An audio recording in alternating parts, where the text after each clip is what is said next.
I have a group that meets in my home on Monday nights. Every Monday night we gather. There are between 10 and 12 of us on any given night. And we gather together for a meal, and we have conversations, and we laugh a lot. It's a group of people without whom my week would be profoundly different. It's a small group that is there for accountability. It's there for me to bounce my ideas off of. It's a group that has become a training group for future small group leaders as they start to understand their relationship with Christ and their relationship with each other. Developing small groups is a critical component of church planting because worship is great. It's a big church experience. It will grow and grow and grow, and you'll get more and more people, and that will have a life of its own.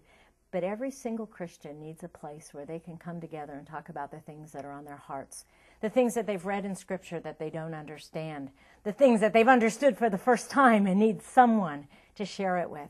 We all need a place to go, a place where we belong, a place where we're special, a place where people listen to what we have to say and where we can listen to what others have to say. The small group ministry is going to start with you. You've got to start the first one. You can't just have a huge training program and put all the right things out on the table and tell everyone to go at it. You've got to cast a vision by being an example of what it means to be a small group. So it starts with you. Invite everyone that you're talking to about this church to be part of a small group with you. Invite them to come to your home to have dinner, to have conversations. And when you get about 4, 5, 6, 7 people, then have what's being come to know as a Matthew party. If you recall, when Jesus invited Matthew to be one of his disciples, he immediately went home and invited everybody he knew to his house to have a party where he could introduce them to Jesus and the things that he was hearing that made so much sense to them. So a Matthew party is a meal. You have a barbecue or a luau or whatever it is you personally like to do. Invite everybody that you've been talking to about the new church plant, and invite the ones that you've been talking to that are part of that group that's emerging to invite their friends as well for a meal. And then a place where you can share what it is about this new church plant that's so exciting for you. And then invite them to be part of a small group experiment in your home, or whoever is deciding to co-lead that with you. Maybe you don't have the gift of hospitality and someone else does, so you co-lead together. But the point is to get a group of people together talking about what the vision of the church is, what it means to live a spiritual life, a safe place where people can open up and ask the questions that are on their hearts.